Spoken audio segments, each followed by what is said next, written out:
challenges, Elizabeth McGuire.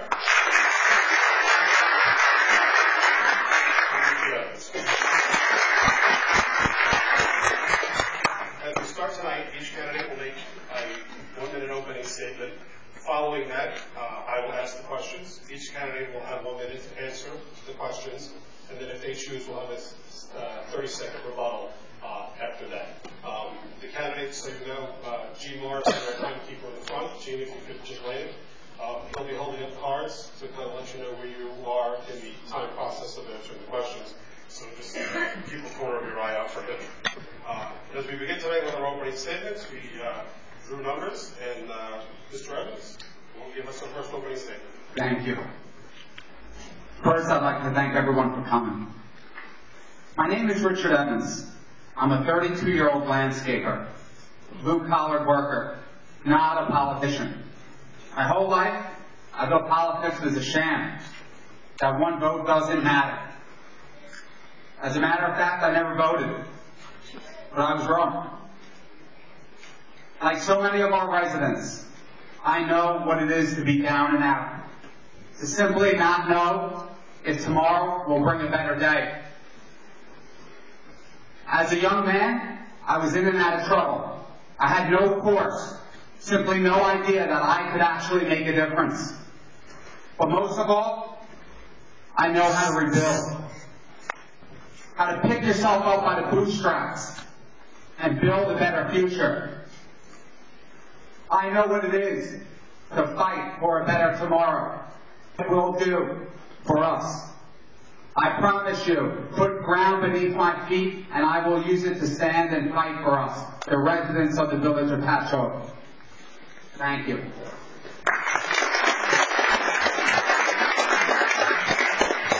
Folks, if I can ask you to hold your applause, we'd like to get the candidates to give their responses nice and clean to make sure everybody hears them, so I appreciate that. Ms. McGuire, your opening statement.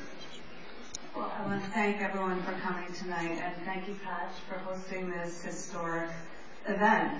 I moved here 15 years ago and have been involved in the village ever since. It's been something that's been very exciting for me and my family, and it's something that I'd like to continue. I'm moving here from Bayport, just a few miles away.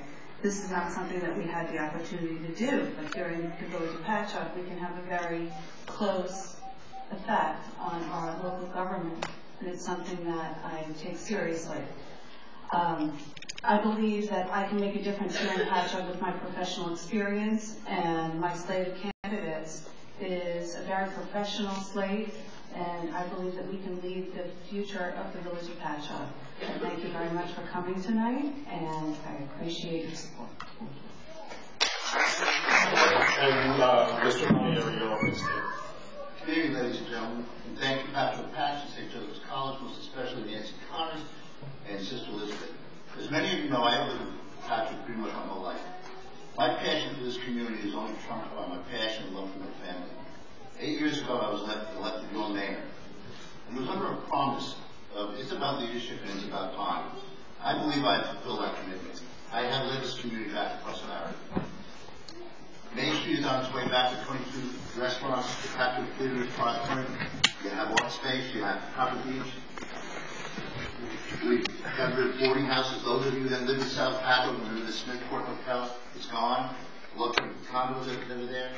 We are protecting our environment with a new wastewater treatment plant that was, the money came, 75% of that came from the federal government. We have $47 million worth of grants and $150 million worth of investment. It is about leadership, and I feel I've done that. Thank you.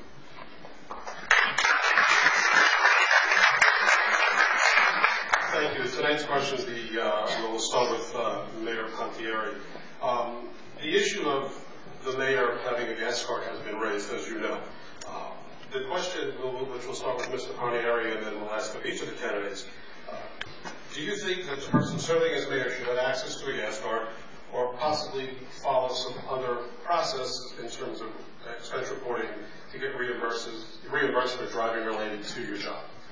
Well, you know, there have been for years a policy of the mayor being able to do that. In fact, one mayor in the middle 90s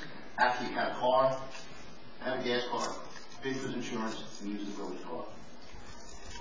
You know, $47 million worth of grants and $150 million worth of investment doesn't happen by sitting in Village Hall. It happens by going to Albany, by going to Washington, and going to those places.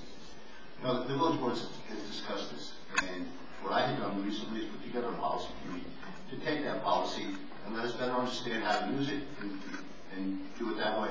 The example is, I went to Albany 2 weeks ago. It would have normally called, if I just used village gas, about $100 in gas. I put in, as policy is now, at 55.5 cents, and I'll get a check that costs $220 for a trip that should cost the village $100. Money, activities, things that happen in this village happen because you don't stay 2.2 square miles throughout the road. Ms. McGuire, your view on the issue of gas card versus reimbursement? I think that we have the state laws and village code in place, and I think the first thing we need to do is follow those laws before any committee is put in place. My personal opinion is that you're duly compensated to do the job that you're doing without any further compensation unless it's approved by the village board in advance. That's how I conduct myself in my own business, and that's how I would expect village business to be conducted as well. I don't believe that there should be any special dispensation for a mayor or for any elected official for that matter. Well, I think a gas card is the least of our worries. I think as long as it's transparent, you can have a gas card. But to have more commissions and fill up more layers of bureaucracy, all what that will do is cost our money. We need to just have a transparent system. May it be a gas card? Fine. But the last thing we need is a committee to review a gas card. We need a more efficient government, less layers. Each of the candidates now has the opportunity for a 30-second rebuttal. Any of you choose to do that? Okay. We'll move on to the next question. Perhaps just as controversial as four corners. So that's 2 words. I think for many in Patchogue that evoke lots of emotion and lots of discussion. Ms. McGuire, I'll start with you this time. What's your vision for that Four Corners property? Well, I've been very vocal in my opposition to 291 rental units.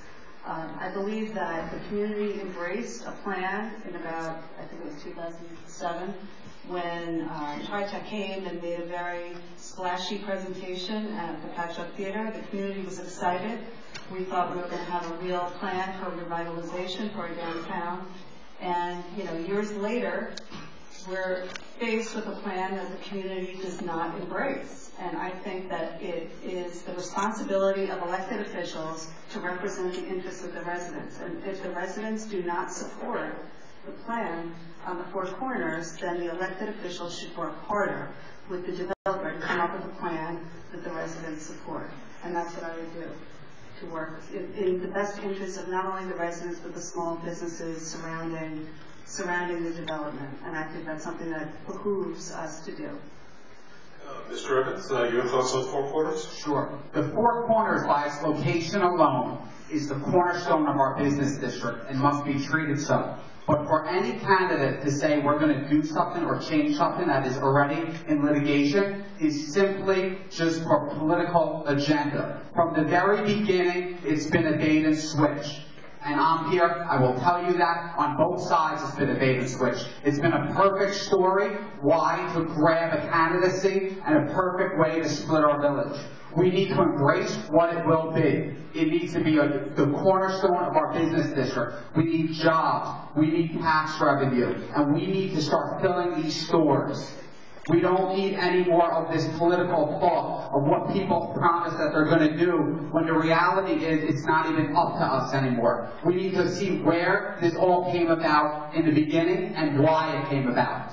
That's what we need to do. It's very fundamental. It's very fundamental. We need to speak the truth, and we need politicians that will do so. Thank you, Mr. Evans. Mr. Panieri, your view on Four Corners?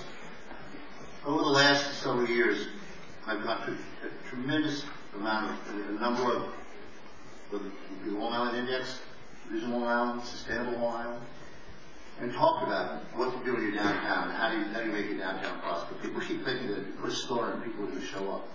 The problem with that is that stores only show up when people are there. This corner has been vacant for 12 years. It will not survive another 10 years, another 3 years, if it is not occupied and if it's not developed. The developers, Tritech, have put over $22 million into a village already of their own money in 31 West Main Street. If you take a look at 31 West Main Street and you look at what they've done there, the amount of money and the amount of time they put in, you can envision what the rest of that area is going to look like. It is extremely important that this project go forward. Those 291 units that we talk of, they start at $1,400 to $2,200. We've heard of the Section 18 there. Does not happen. Any of the candidates wishing for a 30-second rebuttal? I think that we've seen the equation of bringing more housing into the village doesn't necessarily equate to more feet on the street, unfortunately. Our village is very vibrant. Thank you to our theater and our sewer district.